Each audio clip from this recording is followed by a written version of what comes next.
Hey there, StarCraft fans! It's Falcon Paladin coming at ya with yet another edition of StarCraft 2 Legacy of the Void. And today for your Sunday series, it's going to be a best of 3 between Reynor and Gumiho, starting on Kairos Junction, the latter edition. Two players that I love to watch. Gumiho is a non-standard Terran player. Reynor is taking after Serral. And let's go ahead and get right on into it. Oh, this is from the group stages of Asus Rogue Summer 2019. Group D. Alright, bottom right-hand corner is the Red Zerg player from Italy. It is Reynor. And in the top left-hand corner, it is the Blue Terran player. He is Korean. He is Gumiho. Alright, man. Gumiho facing off against the young Rising Zerg player, Reynor. We know everything about him. Really talented kid. 17 years old for like a month now. Just, boy, so young, so good at the game. Walling off on the low ground here is Gumiho, feeling pretty confident. He doesn't have to worry about like a quick 12 pool, and he's right about that. He gambled. And he won. You can wall off in the low ground, especially on this map. It's not that bad of a wall. Sure, it's always easier to wall off up top, but you can usually make this happen unless it's a 12 pool. And at this point, Reynor, again, is just kind of following after Serral's footsteps, and just seeing a 12 pool out of this kid, especially at this high level of game, is just not going to make any sense. So Gumiho knows what's up. And yeah, it's just going to be a, what is that? Yeah, 16, 18, 17 there. Drone back up, tossed up on the gas, drone up a little bit more, and then queen, third base. Or if you want to take your third base before your queens, you can do that too. We'll see what Reynor's up to. On the other hand, it is the Terran player, Gumiho, going for the Reaper opening. Reaper's name is Philip J. Fry. Fry was a lazy pizza delivery guy who one day fell into a cryonics chamber on December 31st, 1999. Fry was frozen for hundreds of years into the future. When he woke up, he found himself in front of a Dominion military tribunal for the crime of technically living for more than 120 years. Fry was sentenced to the Reaper program. What the heck, Dominion? You can't live for more than 120 years? What is wrong with you guys? Stop being so mean to the people who have long lifespans. So Philip J. Fry heading out does not bode well for him. To be in a Reaper suit, that usually means you die. Reynor did actually go for the third hatch before getting his queens. Wow. So queen of the natural base, because you want that for base defense. Queen of the main base can wait a little bit, because the Reaper's usually going to hop into the main first. Ling's showing up just in the nick of time, too. Holy cannoli. And might have... Do you want to? I think you don't have to. Don't have to make a Spore Crawler there, but there's nothing defending this main mineral line, and this is a bit of a weakness in this build. The Lings are chasing around. The kiting isn't really happening here because, again, he's on creep, and Lings are faster than Reapers on creep. Queen's going to pop, so the natural one pops. Third base coming up very early. At 245, sometimes that's when you see players getting their third base started, and to be, like, almost done with it here at 250 is kind of insane. So Queen getting some shots off, takes a KD8 charge to the face. Wants to get that creep tumor down, and does. So that helps a lot. Getting that tumor down to connect the 3 bases is really useful against the Hellion follow-up that is like 90% sure is going to be on its way here. That's got to be, is that a starport? It is. All right, so quick starport. 1-1-1 build with the command center. In the mix, out of Gumiho, Reynor expanding out as well as expanding to his other expansions. With the creep tumors, I guess expanding to his expansions is a little bit redundant, but whatever. That tumor wants to get down so bad.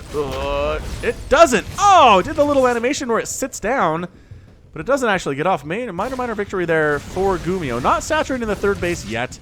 Reynor recognizing that would be dumb. Queen's defending against this stuff and continuing to pump queens for further defense against these Hellions. Yeah, Reynor's going to drone up quite a bit here, honestly. Make another handful of Zerglings just because it feels like the Hellion count is getting a little bit up there, and it is. Banshee follow-up, though. That is something you got to worry about here, too. Lings, are they just going for it? Oh, gosh, are they diving in? They are diving in here. I don't know if these Hellions are going to get out, but they're going to kill what they can. Speed is done for the Lings now, so that helps immensely. Reaper goes down. Philip J. Fry is out, but 2 Hellions live. Drones here actually sacrificing their lives to their buddies. Can survive at the end of that. 2 drones down, and yeah, these guys are trapped in a corner. They're going to die. Only 2 drones get killed here? Are you kidding me? Wow. Reynor held that about as well as you could. All 4 Hellions die, and 2 drones get killed. A handful of Lings go down, sure. But that's okay. I think we're okay with that if you're Reynor, and then he's saturating his third base behind it. So I think Reynor's way ahead at this point. He's at 47 to 36 workers. He's on 3 bases. Got an Overlord with speed cruising around in here. Overlord speed is cheap. You should get it, Zerg players, and scout with it. Please do. Banshee coming around. Cloak is being researched on the Banshee. That's why we see spores coming up at the third base especially. You just never know. Could be Cloak Banshees, could be non-Cloak Banshees. Just having the spore helps against drops. right? And against Liberators and against Banshees, there are just so many reasons to have one Spore, at least, in your mineral lines. It's just so dang useful to have. So detection is already done here. Overlord just hanging out. It's like, hey, what's up? I see an armory coming in. So the armory could implicate Hellbats. Gumiho is known to be a mech player. Ooh, double armory says yes. So definitely meching here today. We'll see how Reynor holds against Gumiho style. He can go bio, but like I said, he likes to go mech in situations that most players would not, making him what I like to consider a non-standard Terran player, which is just hard to play against because you practice against the standard stuff all day long, and then you get matched up against Gumiho, and it's like, I don't practice against this stuff as much as the other stuff, you know? Anyway, Cloak's about done. I'm not sure if the Banshee's really even in position to attack. She's way back on her side of the map. Another Overlord comes in and says, what are these factories? They are. All right, man, so it's definitely going to be mech. At this point, we need to go for roaches. Indeed, roaches are in production. Things like Mutalisks are not going to be as good as they otherwise would be. You don't really want to go Zerglings all that much either here. So the Zerglings that exist are just basically going to try to shut down a quick third base if one exists. There's one up here, but the Lings can't take that one down. Also, this is a nice great wall of supply depots. That is walled off very nicely.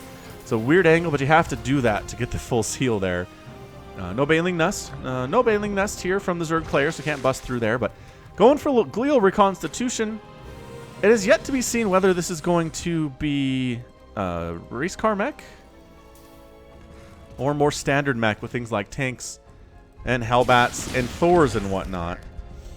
Based on those tech labs, I'm feeling like we're going to see Thors and tanks over Cyclones. And also the fact we haven't seen any Cyclones built yet says standard mech play. So I don't think we've seen a standard mech game yet. I mean, not yet, but in a while. It's been a very long time. Infestation Pit on the way from Reynor. He really hasn't been bothered all that much outside of that one Hellion attack. So he's been able to get up to 73 workers in the first 7 minutes. And he can start making stuff now. So Roach is in production.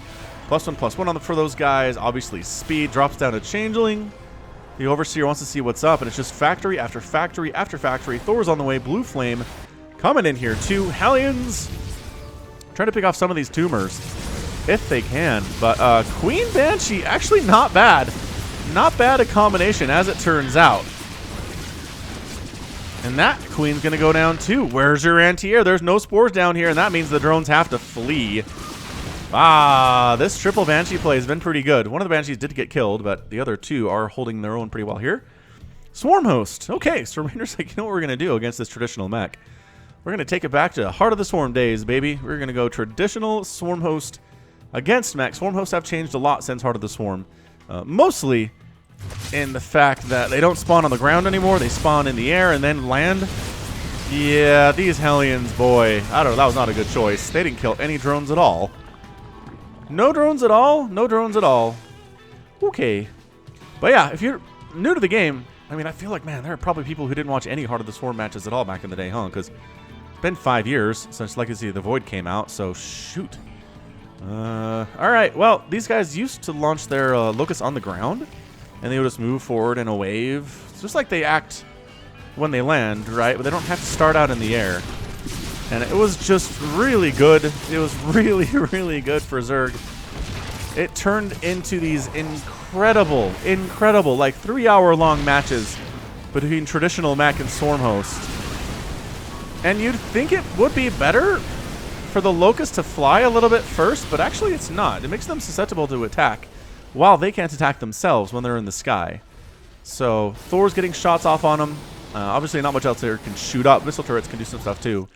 But I tell you, it'd be much better for the Zerg if these could just start on the ground and push out slowly. Sure, the tank count is a little bit high, and landing on tanks is nice in that situation, but in a lot of other situations, it was just better. Also, I think the Locusts were tankier. They nerfed that, made them a little bit squishier. As for units, they should be squishy anyway. I think that's fair, even as a Zerg player. So here we go. Going to launch it again. This is a game of how many tanks can we snipe off before the Hellbats kill us all. And actually, wow, lifting off. Okay, I thought that was the third base lifting off there, but here we go. Landing on tanks. How many going down? One at least. Two, I think, went down there too. Maybe three. Maybe three, but still too many tanks remaining for the rest of this army to do much. A lot of the supply is tied up in Swarm Hosts here. Roaches and Ravagers are in production. They're going to join the front. This creep sprite is kind of insane right now, and I don't even know, honestly. Oh, Banshee in and a Spore fighting. Queen down. Another Spore coming up. Recognizing that these Spore hit squads do exist. Extra spores are considered essential. Spine crawlers getting focused down so that Hellion run-bys are more effective here too. Queen's kicking down almost one of the Banshees. Can't quite do it. 13 kills on that Banshee is pretty good. Another swarm of locusts coming on in the left side. Again, blue flame hellbats. If you don't have blue flame hellbats here, I think you just die as Terran. So responding to this properly is Gumiho. One more tank goes down. Corrosive Bile's landing on a bunch of those hellbats. And then pulling back with the rest of the army here. Thor overextending a bit. Get off. Man, walking on a creep by yourself is just asking to be killed if you're a Thor. You're not fast enough to escape from that situation. It's not good. Ooh, Banshee sniping off Swarmhost from behind. Where's the anti-air? I guess there are some spores here, but enough? I don't know, man. Banshees, in response to this, I kind of love it from Gumiho. It's not like there's a lot of hiders in production here for the Zerg player. Maybe Queen's trying to do stuff, but Gumiho took the opportunity to expand with a 4th base on the left side where he just tossed down about 15 mules. Income is going to skyrocket here for just a bit. Locust coming in again. Thor using that splash damage air attack. And actually trying to focus down Thors. They're going to get 2 of them. Okay, that's not bad. Tanks here, though, just injured but not dead. Because what they're going for here. So, Reynor in game 1, mind you, is turning this into a swarm host affair, which could go for some time. 2-2's finished up for these melee, or the missile attack units, rather, for Zerg. Resources lost, 6,600 here for the Terran player, 7,800 for Reynor. Probably, honestly, should have expanded a couple times since then, but it's all good. He's trying to finish off that orbital command, but the Banshees are making it so hard. Get Burrow, maybe. At least get Burrow? I don't know. So the Locusts are trying to land on these. A couple of these SCVs die, but nothing too bad there. Supply depot gets whittled down quite nicely, and there's just not enough left on those guys to get anything done. So they don't. Banshees, again, just terrorizing this largely not shooting up army that Reynor has gone for here. The Banshees are absolutely keeping Gumiho in this game in every way possible. They're on offense. They're on defense. They don't have hyperflight rotors yet, which I feel like if we're going to make this many Banshees, I might as well get the speed upgrade for them. Maybe Gumiho doesn't agree. Look at him going after the Rotoran. Hey, man. Key tech. If you could snipe that off, why not? Oh, I think he could have got it, honestly. But picking off individual Queens is nice. There's the cloak. Where's the detection? It's not here. Queen's getting wrecked. And Blue Flame Hellions on the follow-up. Meanwhile, more Locust landing, not getting a whole lot done here, according to the carnage on the ground. Rotoran does get sniped. And boy, this Hellbat Banshee thing is doing some work for Gumiho. Wow, Rotoran killed. Roaches are the best answer that Reynor has to these Hellbats. He doesn't have a Baneling Nest.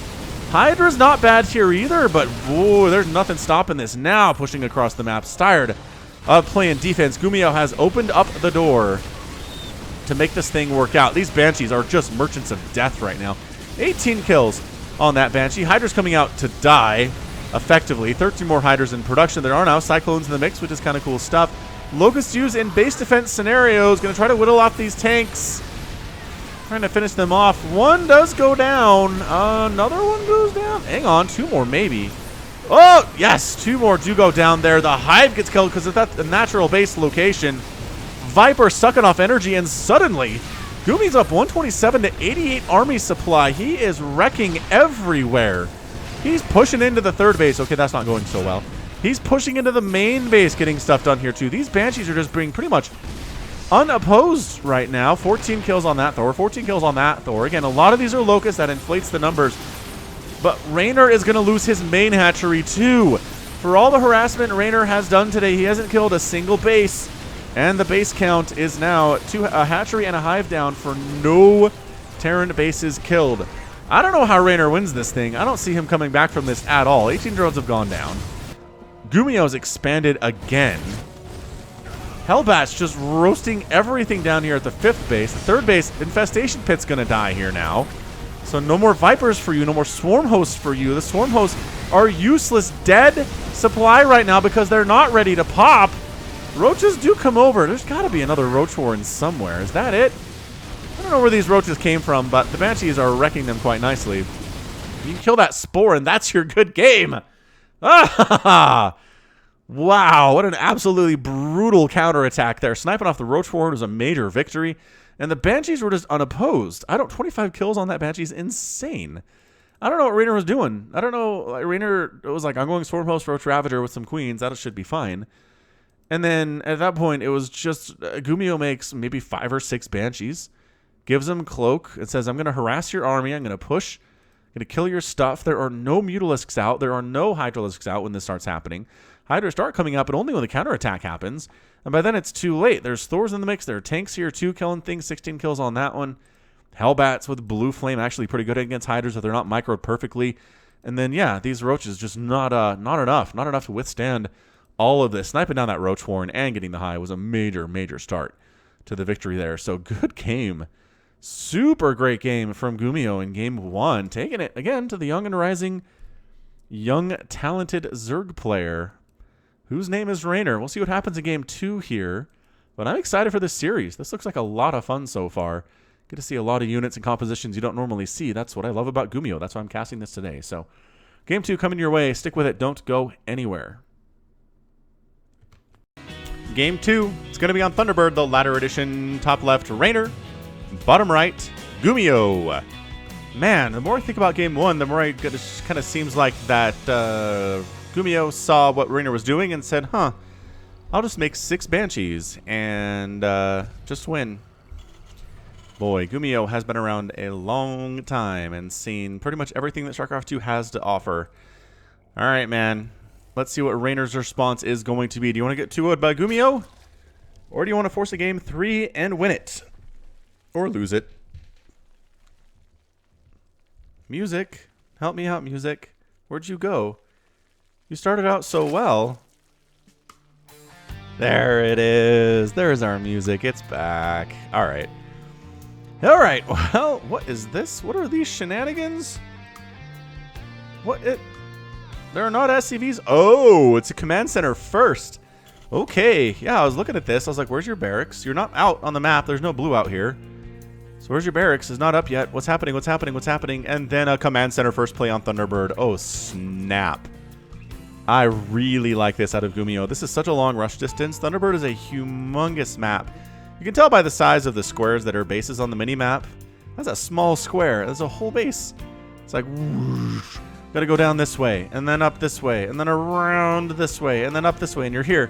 It's a twisty path, not a straight path either, which I guess you could technically mine these out for a direct shot, but nobody ever does that.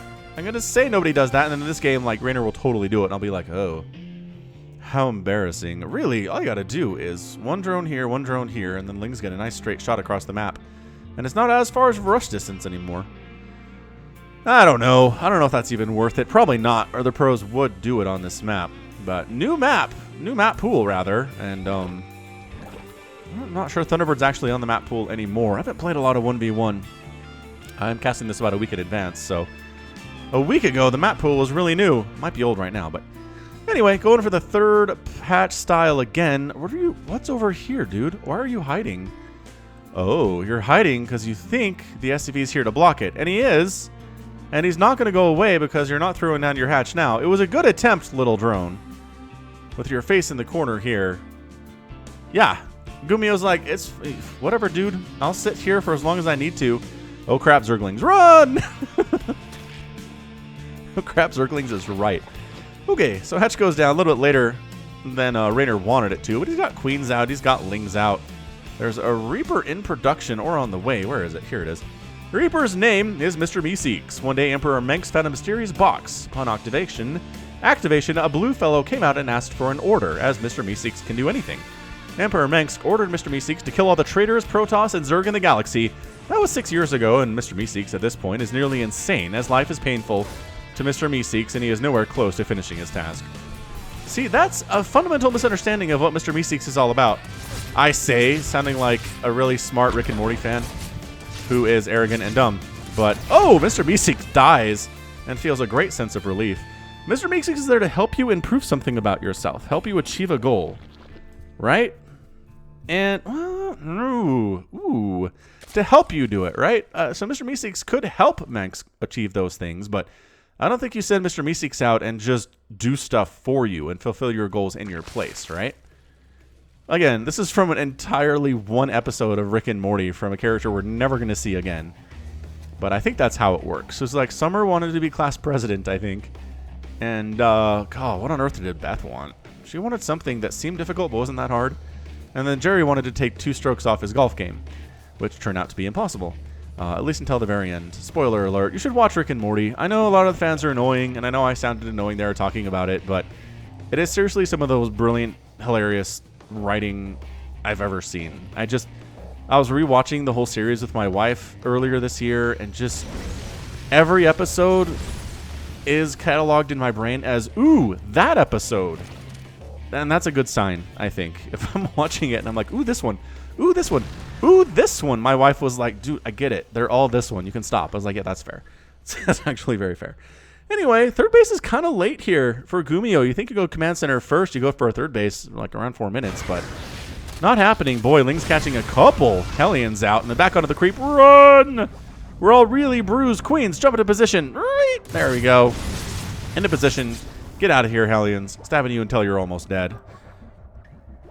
Okay, so this is going to be your third base. But again, about 5 minutes later than I would have expected it, but it's cool. It's fine. Roach Warren preemptively coming up from Reynor. Oh, it's a battle cruiser rush. Hey, look at this. Where's your fusion core? Way down here. I didn't even look at that. Okay, so battle cruiser, not really a rush. It can't get out faster than this. But there are already 7 queens out, and spores are coming up. So this is not doing a whole lot. This cannot be a teleport across the map and try to kill stuff battle cruiser. This is I think this is a push across the map and try to do stuff in support of other units battle cruiser, which is actually better, I think. Battle cruiser in support of like Hellbats and Hellions and like a bunch of Marines is actually a little more scary than just by itself jumping out. Although it does suck when it is by itself and you don't have those 5 queens you need to kill it. Really frustrating when you have 4 queens and you can't kill it. Did it jump? Where'd it go? Oh, over here. Interesting. Interesting location. Another spore on the way. He must have seen this. Did he see this? He might have. He might have seen that it's coming. So, Extractor does get killed, but I mean, there's your 5 queens right there, and that's enough to shove it away. Battlecruiser knows I can't kill 5 queens. So, what you're trying to do here with the Battlecruiser is harass and then bring Hellions into the front door, kill a bunch of tumors. Harder to do if there's queens stopping you from doing that. So the queens are in position here. Battlecruiser coming to join his Hellion buddies.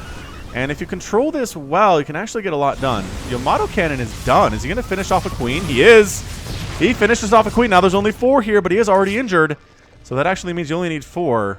Like, it's a percentages thing, right? What percentage of health is left on this battlecruiser? For how many queens you need to kill it. Creep Tumor does get down. That seeding animation finishes. And we're good to go. 4th base from Reynor is done here at 6.5 minutes.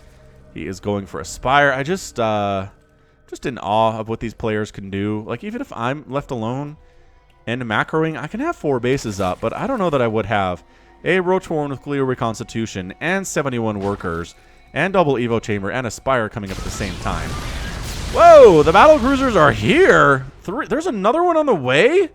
Okay, Gumiho's going mass BC. Ladies and gentlemen, Corruptor production has begun. As Reynor has done a good job scouting, it's mass BC and not just 1 BC, which is a very different animal. And yeah, the hatch gets sniped. So we're looking at a 3-basing Terran versus a 3-basing Zerg. Hang on, the transfuses though. Nuh-uh, he cannot keep that. He doesn't. Okay, Roach is trying to get up, but defensive battle cruiser surprisingly good against Roaches. So Queen's fighting, Roach is fighting. Do they have a jump? They don't have a jump available. So these Corruptors should be able to finish these guys off. Battlecruisers hit really hard, and as a result, they are slow. Corruptors do not hit as hard, but as a result, they are faster. And yeah, this Battlecruiser, which does have 3 kills and has done a pretty good job, I guess, is completely dead. I don't know why Reynor keeps... Just get up there with the Corruptors, man. All right, good, got it. And pieces falling into the ground below. It looks like water, but nothing really splashed, did it? So 5 drones are killed. The base gets sniped. That's pretty good stuff. But Reynor's like, I have 157 supply of Lings and Roaches that are terrible against battle cruisers. Let's go, he says. He's going to push out. Oh, caustic spray all over this would be so good. There you go. And I think he can kill it. The liftoff and the run is pretty much all he can do here. And he does. Yamato's taking out a couple Corruptors in the meantime. Yeah, that's why this maybe shouldn't be a planetary fortress. Usually I like third bases and up to be PFs, but the one thing this guy can do that the PF can't do is run. And when there are Corruptors out and caustic spray is a potential outcome and a threat, then you're definitely going to want to go for something that can lift off, which orbital commands can do. So base is almost back here for Reynor. He's going to, again, this Ling Roach Corruptor thing with some Swarm Host. He really likes his Swarm Host today.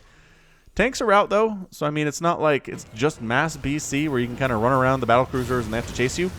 No, these are tanks. These are tanks. These are Hellions. Double armory on the way to turn them into Hell Bats at some point. They're not Blue Flame yet, which I'm interested by.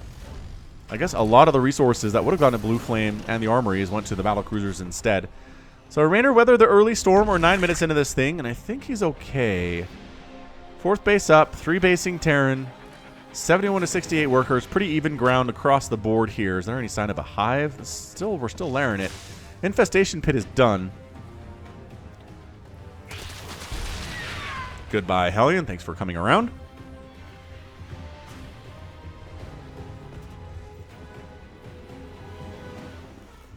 And additional factories on the way. Yeah, Gumiho was like, you know what we're going to do today? We're going to mech all the livelong day against this kid, and we'll see how it works out. Blue Flame is on the way, and Fertile Pre-Igniter is its name. Quick scan to see what tech is up, and a lack of a hive. Probably a little bit surprising here. You think you want to go for Broodlords in this situation. Corruptor Broodlord would be pretty good here. I think, anyway. But, yeah, Battlecruisers found this army that literally cannot shoot up. And just auto canning whatever it can find at any point. What is that drone doing over here? I don't know. Probably try to throw up a spore, but not going to happen. Creep Tumor's getting racketed down. And Yamato's on those ground units. You don't have to do it against the Corruptors because you can just jump home. There's the jump. Ooh, that Corruptor needs to get focused, and it does end up going down, and there's the jump. And then they're just going to jump home. There you go. So far, so good. Battlecruiser tactical jump ability is really nice. You want to use it to retreat. You don't want to use it to get onto the battlefield in most situations. So far, so good from Gumiho. Gumiho really not taking a 4th base either. His expansion patterns have been pretty slow today. Corruptor's trying to see what they can do with this. Locust might try to snipe down these missile turrets and the tanks. Again, those are targets for Locusts. So 1 tank down. The other one, I don't know if it died. Battle cruisers are in the way, and it did. So they got the tank. Nice job. Didn't try to focus down the missile turret at all, actually. Reynor can afford to expand, and honestly, against this mech, it's not a bad idea to just expand 3 or 4 times. There you go. There's one. More Corruptors in production here. Just need to have the Corruptor production keep up with the Battlecruiser production. Don't outstrip it, though, right? Like, don't make a million Corruptors for just the handful of battlecruisers that exist, because then everything else just attack moves across a map, and you can't kill any of it. Congratulations, the BCs are down, but if all you have are Corruptors, you can't stop these tanks or these Hellbats for a darn. So Reynor's doing a good job with that. Just not going crazy with Corruptors, making some Infestors in the mix here too, throwing up a Nidus network, which is always very fun. I do love the Nidus because, well, it's my opening sound. Somewhere along the way, I'm not sure if you guys noticed this or not, but somewhere along the way, the sound for that intro got knocked down, and it was really quiet for a few casts. Nobody complained about it, which is probably because nobody is a huge fan of hearing the Nidus Swarm erupt, which I get it. Even Zerg doesn't like hearing the Nidus Swarm erupt. Roach is coming on over. Hey, remember how this is not a planetary fortress? Yeah, that means Roaches can get stuff done over here at this 4th base quite nicely. Engagement in the middle of the map. We got the Corruptor count high enough to make these battlecruisers pretty much jump out instantly, and they all do. Is the ground army enough to handle the Hellbats and the tanks? No, the answer is absolutely not. Locusts not ready to spawn for quite some time here, and suddenly this hatch looks like it's in a bit of trouble, this counterattack. That's what we're talking about from Gumiho. He's just kind of able to get ragtag armies over. I am not sure why those Vikings came up there. I don't know what they were trying to do, but maybe they were just trying to get away from the queens. That's not a good idea either, though. Dunno. Alright, so Reynor does manage to cobble together a defense, basically. Just enough to hold there. He's working on Burrow. Maybe Burrow move on the way. Tunneling Claws coming in a little bit later. I don't know. Burrow fantastic for Infestors, though, so I guess that's what we're possibly looking at. Locust coming on down. And not even bothering with the missile turret. Oh, maybe they are going to bother with the missile turret. Alright, so missile turret down and supply depot down. Does that supply block Gumiho? It does not. And then forcing a liftoff on this orbital command too, it looks like. And killing a few SCVs. No, it's not even a liftoff. That thing's burning down. Yamato on the Corruptors, not going after the Infestors, strangely enough, which I'm kind of confused about. But, oh, nice Fungal. Fungal means you can't jump out. But there's a lot of Yamato here, and those Corruptors are getting whittled down. He's not repairing this, you guys. Yes, he is. I clicked on it. He started repairing it.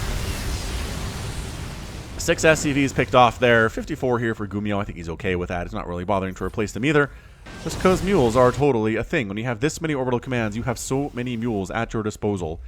You don't need as many SCVs. Nidus Worm going to erupt here at the front, which is a pretty good idea. I'm really surprised Reynor hasn't expanded here. Oh, he's working on it. Okay. So he's not expanding as fast as I want him to, but that's all right. He's the better player than I am, without question.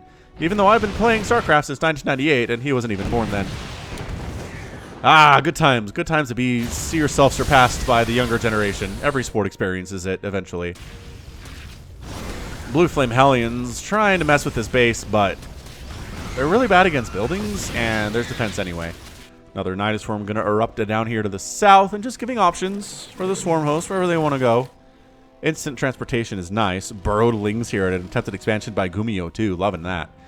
So this, I don't know, kind of feels just like a bit of a lazy, lackadaisical StarCraft 2 game at this point. Nobody's really super committed to anything. Swarm hosts are bad at super committing to anything anyway. Ah, that Nidus Swarm dies. This one lands. It is going after some SCVs while getting wrecked by battle cruisers from above. They get 8 SCVs. That's not bad. That might be enough. Oh, Nidus Swarm erupts at an expansion path here. This one's going to come up on the bottom side. Cyclone trying to kill that thing. Not going to happen.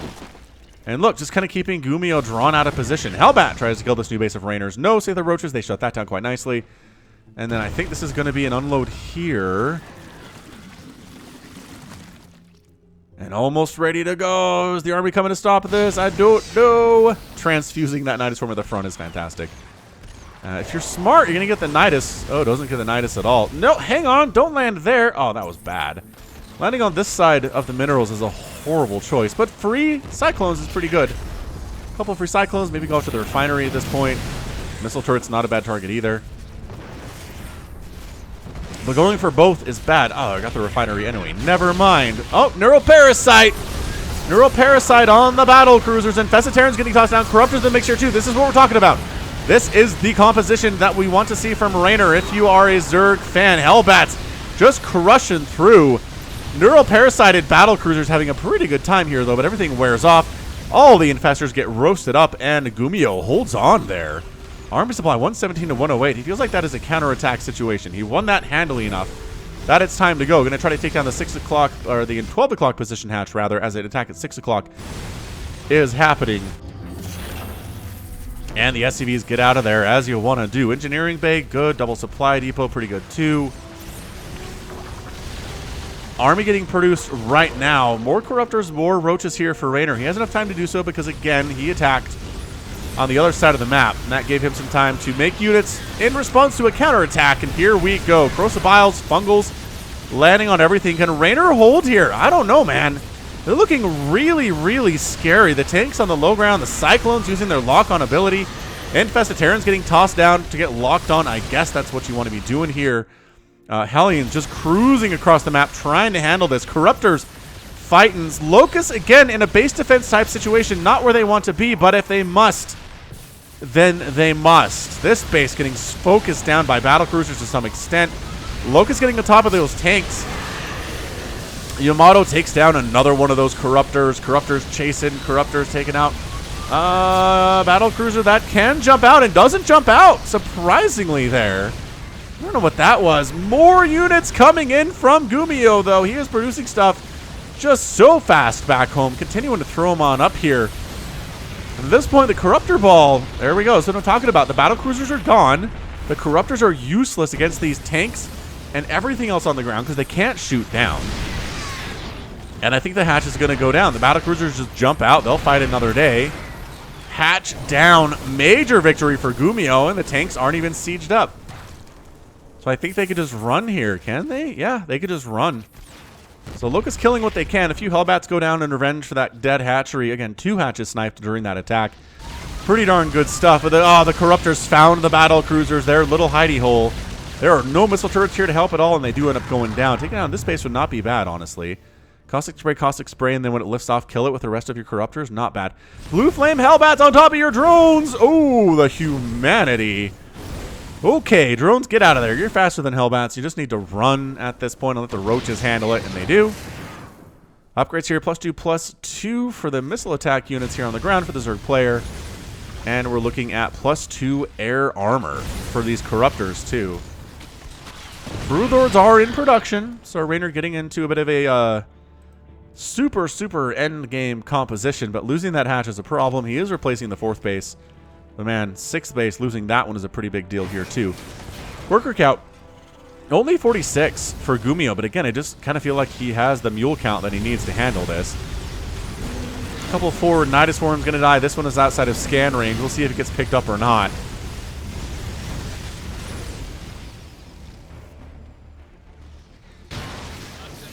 Neural Parasite on that tank. But actually going to kill his buddy there. Oh, that's got to feel bad. Maybe if you die when you're knurled, you probably don't even recognize what happened. So that's cool. That Nidus Worm does go down. Nidus Worm to the south starting to come up here too. And Nidus Worm's killed. Take a quick guess and let's find out what it is. It's 7. 7 have gone down so far. Reynor not replacing this base up at the 12 o'clock. And I think that surprises Gumiho. He's expecting it for sure. Another Nidus Worm eruption down to the south. Here we go. These poor guys have just wanted to mine in peace for so long. And they're just not being allowed to do so at all. Reaction time not good here on those SCVs. Several of them go down when they really didn't have to.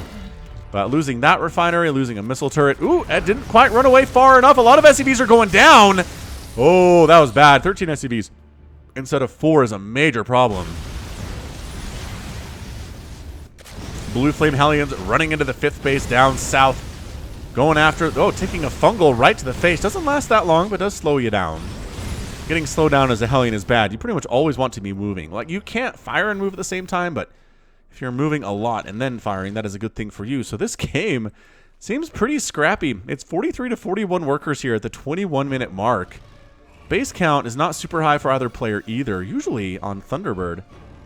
It gets a little crazy that way with number of bases, the number of workers, and everyone just kind of making whatever they want. It feels like a fastest map ever type scenario if you ever watched any of those in the Brood War days or played any of those. Neural Parasite on Cyclones. All right, that's fine. And the Broodlords finish him off. So Army Supply is suddenly 126 to 88 in favor of Reynor. He's suddenly doing a lot better here. Broodlord's better than Stormhost just because you're always rocking down Broodlings. You have a jump. There's the Yamato and the jump. It's a good combo is what it is. And he jumps back home. Resources lost. Gumiho at 36,000. Reynor at 31,000 himself.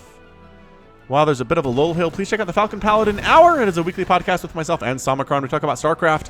If you want to learn more about the Somicron curse on professional gamers in StarCraft, you should check out the Falcon Paladin Hour. Just search Falcon Paladin anywhere. You can get your podcasts, any OS, and the internet at large. Blue Flame Hellions. We have race car mech transitions here a little bit, and it's kind of working for Gumiho. Infested Terrans popping out, problematic. Locust coming into this top base. I think this is the 4th, and it always has been the 4th for Gumiho. He's never been able to mine it out, because again, the constant harassment has been really, really annoying. And I think, boy, Reynor's done a really, really good job of just having a good balance of units here. As a Zerg player, it's so tempting to just have mass something, mass roach ravager, right? Mass corruptor broodlord. But having all these ground units and spellcasters and broodlords is hard to control, and Reynor just showing an excellent mastery of that ability. Nidus Swarm up north does end up going down. Let you hear that sound. That's got to be soothing, right? That's a soothing sound. Where's your anti-air? It's making corruptors, but this broodlord's just kind of picking off broodlords piece by piece here. 13 kills on that guy. Battle Cruiser operational is really fulfilling what he needs to do as a tier 3 unit here for Terran. Corruptor does come out, but it's not enough. Locust once again going after SCVs down south. SCV kill count is 52. 38 drones have gone down. Cyclones and Hellbats over here trying to kill some drones, but that's not showing up in the game hard interface anyway. I was going to say maybe... Ooh, what do you have? Yeah. There you go. Now it's Lings. I was going to say Lings are good against that, but there are Blue Flame Hellbats there, and Lings are legendarily bad against Blue Flame Hellbats. So once they're dead, though, then yeah, you just surround the Cyclones and take them down, no problem. Flying into a couple Corruptors, trying to finish them off. I guess taking some hits. Not probably what the battlecruiser pilot here, or captain, wants to do. And you know what? Couple infested. Oh, he got out. He got out. Is there more stuff over here? Burrow, Zergling, preventing the landing. Battlecruiser jumps home and immediately kills it. His job is never done. Broodlords raining it down again. Broodlords are not the answer to Racecar Mech, but in an offensive position, not bad. If you're defending with Broodlords, it's a bad thing, but if you are on the offensive with Broodlords, it is actually a pretty good thing overall. Blue Flame Hellions coming on into this. Oh, this is the fourth base, third base down here. I think it's the third base down here. There are spine crawlers that are helping, but that is a drone roast 'em. Old-fashioned drone roast, everybody. Oh, the Hellions die, but that was a good trade for Gumiho to that point. How many drones have gone down? 46 to 58. Gumiho has lost more. Gumiho has not expanded in what feels like about 15 minutes, which is bad. I mean, it's fairness. Reynor's just been kind of retaking bases that he's gotten killed thus far. What a sick series this has been. It's just been a best of 3. We've got a 25-minute game, too. That's good stuff. Yeah, so there is the orbital command. It lifts off. The Corruptor should be able to finish it anyway. Once they transfer back into... Oh, that range is further than I thought it was. Oh, they're going to leave it alone. Okay, all right. I guess they're worried about this small group of units killing stuff over here. Taking down a hatchery. That is definitely annoying, but I kind of feel like Reynor just has to go for it here. He's up 111 to 47 army supply. Killing this base and stopping this income entirely would be huge. Killing this base and stopping this income entirely would be huge. He's just killing SCVs. This orbital command needs to lift. Gumiho doesn't lift the orbital command, and he does lose it. His army supply is half of what Reynor's is right now. He's got to stop bringing the Broodlords back to try to deal with this. They're never going to catch him. The Broodlords and the Corruptors need to siege up here and just let the Roaches and Ravagers handle everything else that's running around over on this side of the map. This is something I would totally do, by the way. I would totally send these Broodlords back to try to deal with these Hellions, and it just doesn't make any sense. So, yeah, long distance mining. Gumiho is reduced to that here in game number 2. It is not looking good for the Korean Terran player. And Yamato's chasing those Corruptors out. Getting them out of there. Locusts. Oh, this is technically a mining base here, but oh gosh, the SCV does. Oh, the SCV does. 17 down in an instant. 79 SCVs have been killed. It's 34 to 17 workers at this moment in time. I do love the animation of Nidusworm dying in flames. It's one of my favorite ones, to be honest. So yeah, we got late game composition here for Reynor and a bunch of Hellions out of Gumiho. I just don't see how Gumiho wins this thing. He's, like, I really admire the fact that he's sticking into this game. But it's not going to happen for him. Like, he's not going to find some magical way to win this.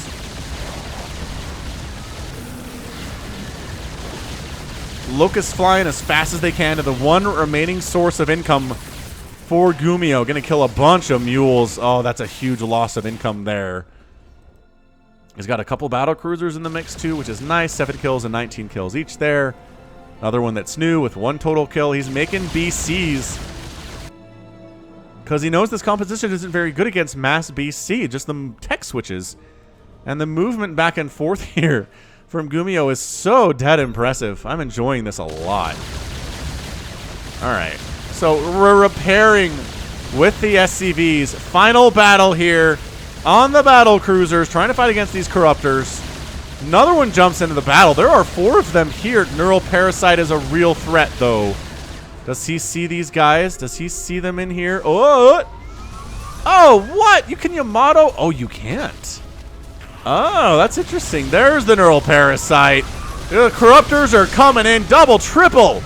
Neural here, and that's your good game. Reynor takes game number 2 in 27 minutes and 57 seconds. Woo! That was not a series. It's not over yet, but what a game. What a game that was. 87 SCVs killed, 2 orbital commands killed, 3 hatcheries, 54 drones, 50 Corruptors, 13 battle cruisers. I mean, just everything across the board. Gumiho doing weird stuff, man. Battle cruiser into race car mech, into battle cruiser again, into blue flame Hellions running all over the place, and tank production, and SCVs trying to mine, and just Reynor never really let Gumiho rest in this game, and I think that was a big deal. That was a big part of it here. Also, I love that Gumiho just didn't go mass battlecruiser, because that could be handled by mass infestor with corruptors. He was like, I have some here, but you can't just go mass corruptor on me with infestors. I'm going to have tanks, I'm going to have hellbats, I'm going to stuff killing your low ground units that you don't want to waste a neural parasite on while you try to take down my battlecruisers, which it worked out for him a few times there. In a few of those battles, it definitely was in Gumiho's favor, but Reynor was able just to macro enough units, macro him up, get him to the front lines. A couple times, it was looking really bad for him around this area, but he got enough units out, the correct units out. The decision-making was fast and smart, and he got the win here in Game 2. So let's see what Game 3 has going for us. Let's check that out. We'll be right back in just a minute. It's all come down to this. It is Game 3 of this best of 3. It's going to be on King's Cove, the latter edition. A good place for macro games, it seems. Bottom right-hand corner, it is Reynor. And in the top left-hand corner, it's Gumiho. All right, King's Cove, a place for beaches and dinosaur skeletons and gold and silver and jewels. Kind of an interesting map. Lots of interesting doodads. And all right, what's Gumiho going to do here in game number 3? You think he's going to mech? I think he's going to mech. He can do bio, you guys.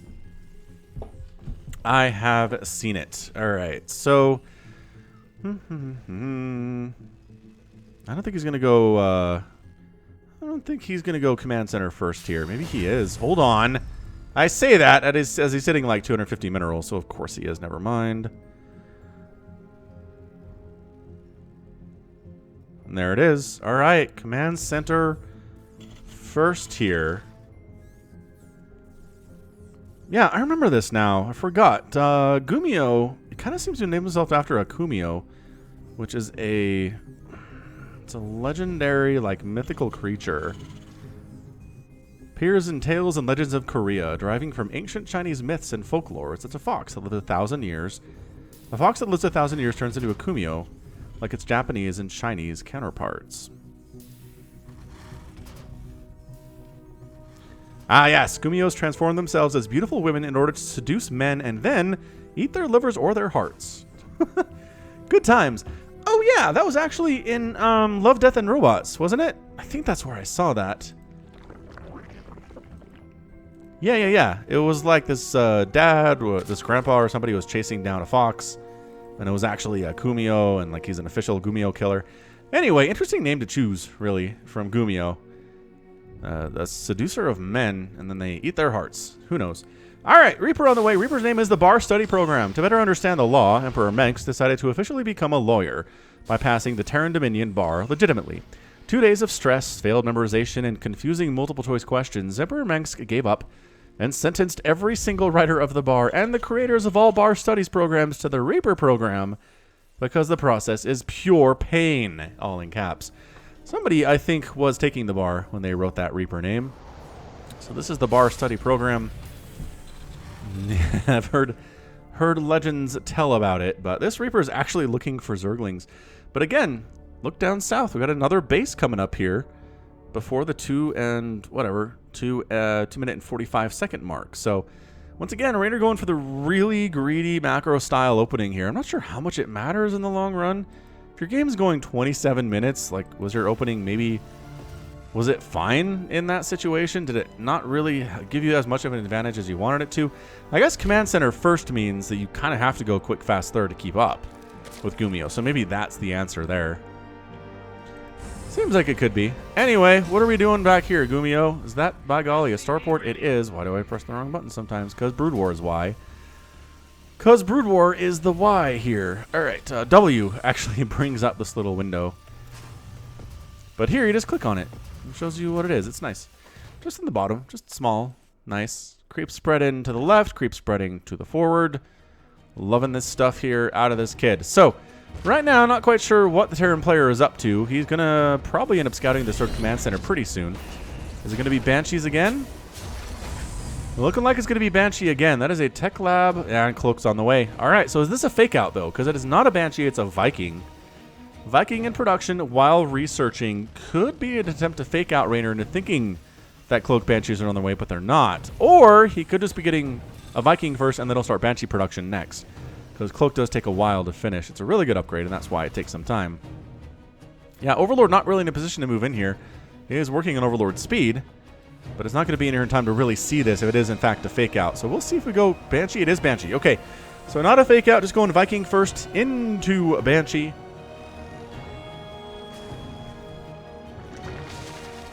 Creep spreading across the universe. Throwing up some spores, just because, again, you're not sure what's coming in here because you haven't scouted anything at this point. And let the Hellion harass begin. Boy, we have seen enough Hellion harass to last us a lifetime in ZVT. So Reaper has been scouting around for proxies and stuff, I guess. He doesn't really have much hope of getting anything done otherwise. Gonna hop on up and try to kill some dudes. Bar study program is not all that encouraged. He's just going for the scout. You'll notice that Terrans don't complain about being able to scout Zerg, because they can scout Zerg pretty darn easily. Oh, backs into a corner and gets executed by the Queen. Zergling's going to go up and try to shut down that third base. And you know what? The Banshee's going to protect it. I was going to say, they're going to get some stuff done. And sure, they might. But the Banshee will also kill every single one of them that tries. Are you going to go for it? Sure, why not? Banshee can't kill all of us, they say. Even if the Banshee's out of position, especially. All right, man. So what are you guys doing? Get over there. You can't just stand there. If you're on this side of the map, you've got to chase. You got to get surrounds on stuff. Couple SCVs might die. We'll give it 2. And then a Hellbat shows up, and the Lings are like, yeah, never mind, we're out. We are out of here. Thank you for inviting us, though. Hellbat attack into the third base. Only Queen's here to defend, but they are standing strong, transfusing, trying to focus down Hellbats. There we go. 1 and 2 and 3 and 4. That was a good hold. That was a lot of Hellbats. And only Queen's defending. Great positioning, great transfuses. Only 2 drones die. That could have been a much worse. Much worse for sure. Fourth base on the way for Reynor, while the third base is done for Gumiho. So Gumiho doing a good job staying ahead of the Zerg player. Reacting properly to harassment that was showing up his way. It wasn't a committal there from Reynor, but I kind of feel like, honestly, as a Zerg player, if I see a quick third base, I just want to, like, Ling bust that thing. Just get up there with a ton of Zerglings and Banelings and just kill it. Kill it to pieces. But Reynor is playing the defensive style, so he's going to try to just keep up with the Akon that we're seeing from Gumiho. Banshee's coming in the left side, and Hellbat's coming in the right side here. Going to be hard to split up your units to handle it. Where are the Banshees going? They're just going to sit here and kill things. Hellbat's getting chased away by roaches, and the Banshee's getting chased away by queens. Two queens in the main is not bad, actually.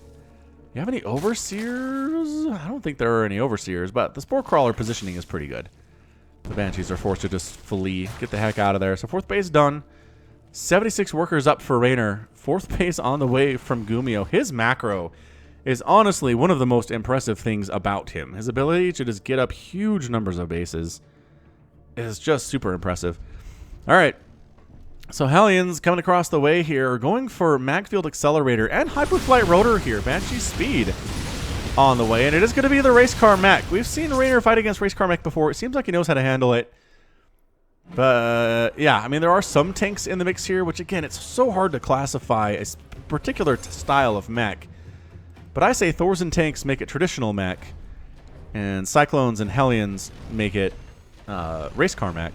But then when you get tanks in there, they're a little bit slow, so I don't know. I don't know what to call this one, honestly. Maybe somebody does have a name for it already, and I'm just unfamiliar with it. Seems entirely possible. Baneling Nest on the way. So this is the first Baneling Nest we've seen out of Reynor in the entire series thus far. Another base coming up on the bottom here for Reynor. To the south, going for a fifth, recognizing the fourth is already done. He's just not keeping up, I don't think, in total base count. Reynor, he's probably going to expand again here in a couple seconds. That's been his pattern today. It's just base, base, base. He's got 4 bases in 8 minutes, which indicates a base every 2 minutes, right? Maybe a little bit more because you start out with your main, but whatever. Whatever. Armory coming in. Overseer trying to see exactly what the Reynor is dealing with. And the answer is, oh, there's Thors in here too. So again, not really race car-y. More traditional, just with a couple Cyclones in the mix. These Banshees are zippy Hyperflight Rotors. Flames coming out of their little rotors there, which seems bad. You don't usually want flames in a rotor situation. Seems like not something you would want to have to experience there, but Roach Ravager kind of pushing up. Creep spread not quite up to where I think he would want it to be, but King's Cove is a fairly big map, which again lends it to macro-style games. Yeah, Sensor Tower up in a really nice position. Covering, does it cover this attack path? I think it does, and this attack path. Boy golly, that's great. Swarm hosts on the way. Reynor likes his swarm hosts. I don't know I don't know if I'm totally sold on them as units. I feel like they have a bit of a window of effectiveness, and then eventually they stop doing as much, and then you kind of have all this dead space in supply. So here goes nothing. Banshees are going to snipe down the Nidus Worm. And the Hellbats here are not blue flame yet, which means they're not good at roasting up these things as you would expect them to be. Yeah, several Hellbats go down. And honestly, at this point, maybe try to focus down a supply depot. There you go. Supply depot and a turret. That's not too terrible there at all. Tries to move up with his Roach Ravager force, but the tanks and the Banshees alone are enough to shut that sucker down. Locust force to cancel. Telling you, another base was attempted there by Gumiho. Does get shut down by Reynor, though. Sneaking along the left side. These guys are just trying to find something to kill, if at all possible. Killing that base was really nice, though. And base to the south. So Reynor is up in base count, total of 6. Total of 5, rather. That's not a base. It just looks like one on the mini-map. I was like, that's not actually aligned with any minerals. Nidus Worm dies before even erupting. Blue Flame Hellions coming in, taking those stabs, though. God. Taking some shots. Hive once again at the natural base. Blue Flame, that's a burrow, and that's got to be a scan, doesn't it? You have to know that's a burrow, right? I guess not. Fair enough. That was a good hide. Nicely done. Trying to throw up a Nidus inside the range of the sensor, which kind of feels like a bit of a fake out, but not really. I don't think it was intended to be so. I think he just messed up on that a little bit. Going for Thors, going for advanced ballistics, going for +2 mech attack. Vehicle attack, rather, here for Reynor, or for Gumiho. Reynor just trying to get Nidus Worms up all over the place, and succeeding sometimes and failing other times. This one seems to be just outside of the range and on high ground, so I don't think that barracks can see it. No, the barracks cannot see it. Ooh, catching these Thors out would be pretty good. I don't think he knows they're there, though, was the problem. Vision and intel are what this is all about. Free Cyclone, that's decent stuff there. This Nidus Worm does die, but everybody's a little bit distracted by that one. And, get back in the Nidus! There are Banshees trying to kill you. Alright, so tanks getting focused. Primary target, tanks. And actually, the Queens do manage to save these Swarm hosts from a fate worse than death of getting killed by all of them Banshees.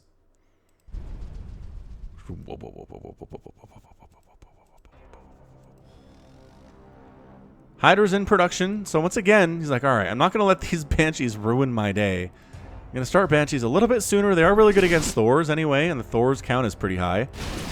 And if you have a lot of Hydras, you can handle that. But yeah, this is why you have creeps. You can see these attacks coming out a little bit sooner. Banshees flying on in, free Queen.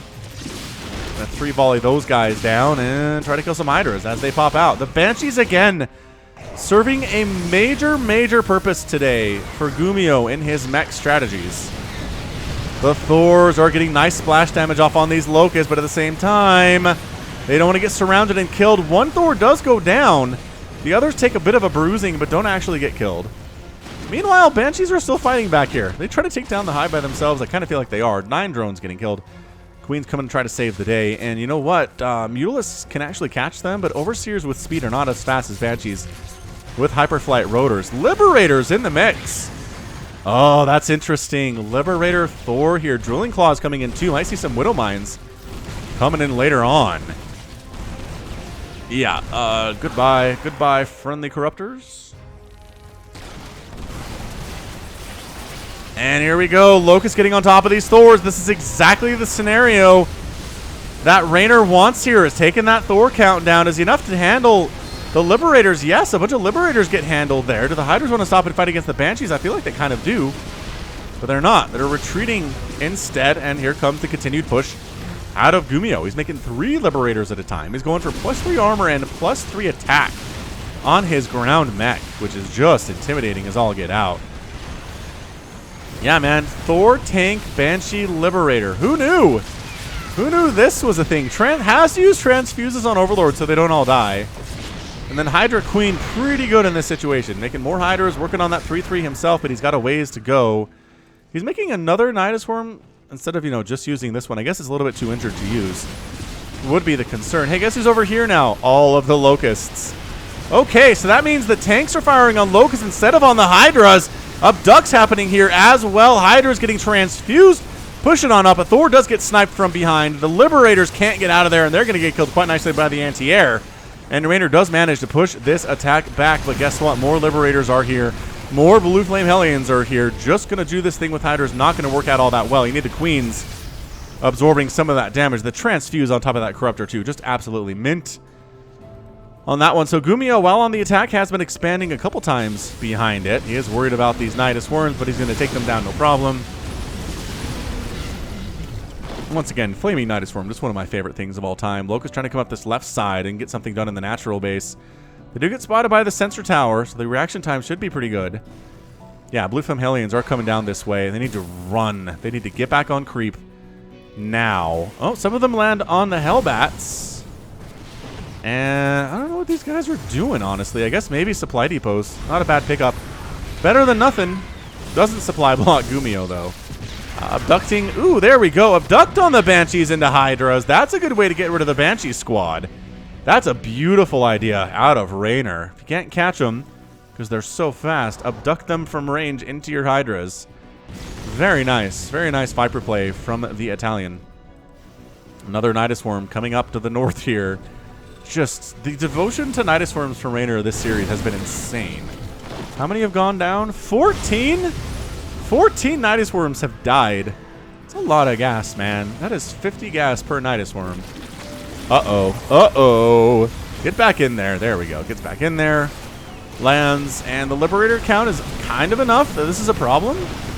Yeah. The Locusts can't really do much when there are that many Liberators around. I love this creep colony art here. It's kind of interesting stuff. 133 to 134 army supply. It is extremely close right now. Again, this weird composition of Gumihos is coming up. We got the Hellions pretty good against the Hydras here. Kiting backward quite nicely, though, letting the Spines get some damage done against these Hellions. The Thors against the Spines are excellent, though. Liberators can't actually hit buildings. The Liberator count is insane. All of a sudden, it's crazy go nuts. What is even happening right now? Hellions getting into this natural base where there are some workers to kill. This is just a huge spread. This is, how many Liberators is this? This is 15 Liberators right now. There aren't enough Hydras to handle this thing. Locust getting on top of the Thors, which is a major victory for them. So the Thors are down. This is largely just a Liberator Hellbat army, which, what the heck is that?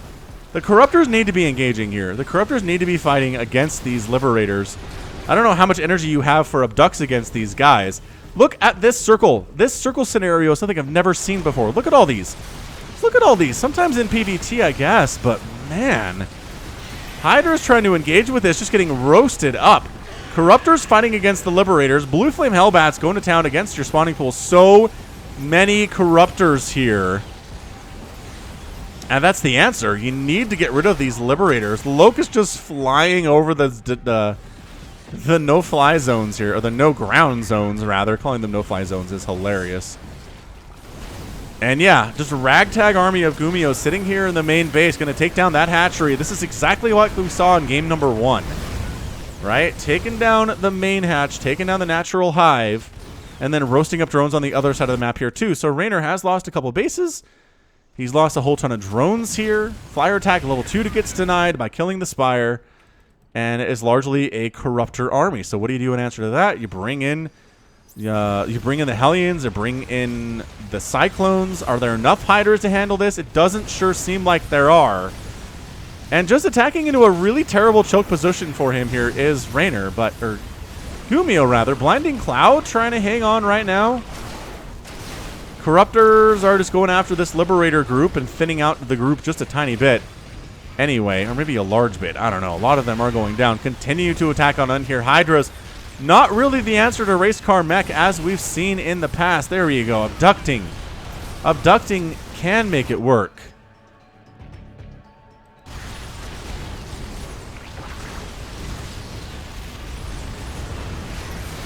Are the Hydras going to clean this out? They're trying. They're trying to. More and more Hydras in production all the time. 8 of them in here. 10 kill Hellbat, 15 kill Hellbat, 8 kill Cyclone, 20 kill Liberator. This is just, there we go. Corruptors swing around back to deal with this, but guess what's back? More of the same. More Liberators, more Cyclones, more Hellbats, more Hellions. Corruptors able to handle these Liberators, though. By golly, just wasting them out. 109 to 107 army supply. The problem for Reynor is he's down to 18 drones, and Reynor, Gumiho rather, is on 62. Another Nidus Worm dies for a total of, should we give it a rounded number, everybody? 18. That's not round at all. We're almost there. A couple more will get there, but I'm not sure we're going to be allowed to. Reynor is starving for gas. His gas income. He's got 2 extractors he's mining from right now. He needs it to build the Hydras. He needs it to build more Vipers especially. Here comes the race car. Feeling pretty good about that. Corruptors flying around trying to find stuff to kill, but getting chased away by Cyclones, who are pretty good at that sort of thing. Loka's dropping on the race car army, though. Okay, like wiping out a few of them. Nice fungal there, too. The Hydras trying to stand in against this, but it's just not enough. Do they have the 3-3? They do have the 3-3 that they want, but so does this mech. And the 3-3 for the mech is overpowering the 3-3 for the Hydralisk. Just not enough Zerg here at all. Army supply might be similar, but the fact that we're still producing 1 million units back home for Gumiho is looking really bad for Reynor, and it looks like he just might go down here. This hatchery is getting denied by Liberators. There's another Liberator setting up shop at that. The income is just falling to 0 for Reynor right now. I'm not even sure what we're seeing at this moment. We're zooming out as far as we can go here. Another hatch gets sniped. Another hatch on the verge of dying, and Hellion should finish off, which is a weird thing to say, but it's definitely what's going on right now. Reynor is backed into this corner. He wants to win this game, but no, he has to GG out, and Gumiho takes down Reynor 2-1. What an absolutely fantastic series there today. Oh boy, that was good stuff. That was good stuff, held by all. I love Gumiho games. They're crazy. Look how crazy they are. Look at how many different unit types he made in this game. Thors, Banshees, Hellbats, Hellions, Vikings, obviously a Reaper, Cyclones, 34 Liberators, 5 tanks. That is an insanely huge number of different types of units there. And units you don't see a lot in standard TVZs either. Reynor, same story, honestly. Roaches, Hydras, Corruptors, Swarmhost, Ravagers, Infestors, Vipers, and Queens. Never actually met a Baneling. Had the Baneling nest, never went there. 19 Nidus worms went down. Going for 20, couldn't get there. But yeah, 5 hatches down, only 1 orbital command got killed at the end of the day. I don't even know if this was necessarily like Gumiho overpowering Reynor. This just kind of comes down to Gumiho just outplayed him today. At no point kind of felt like this was just Gumiho ruffle stomping. It was hard fought. I mean, Gumiho really fought hard. His macro was fantastic back home. I keep mentioning that. His expansion timings were great. His upgrading was really good too. Ends up with 3 going for drilling claws, which I think might have been an accident because he made no widow mines throughout the entire game at all. But yeah, 3-3 for the mech. Ended up going for advanced ballistics. Went for the speed upgrade for the Banshees. Hyperflight rotors. Going for Magfield accelerator. I mean, all these different upgrades. The transformation upgrade too. Just really nicely done. And Reynor fighting hard, but really just came down to those counterattacks, right? The army sets up here, and once that happens, you're pretty much dead. I don't know if the Swarm hosts are that reliable. I'm not sold on them being what you need to be the staple of your army in a lot of situations. Does that make sense? I think it makes sense. Anyway, good stuff here today. Thank you so much for watching and joining me. This has been Falcon Paladin coming at you with yet another edition of StarCraft 2 Legacy of the Void and a Sunday series. Go ahead and hit that like button. Hit that subscribe if you like what you saw and what you heard today. You could also catch me on Twitter, Facebook, Patreon, and Twitch, all at /Falcon Paladin. And until next time, as always, thank you so much for watching, and you take care of yourself.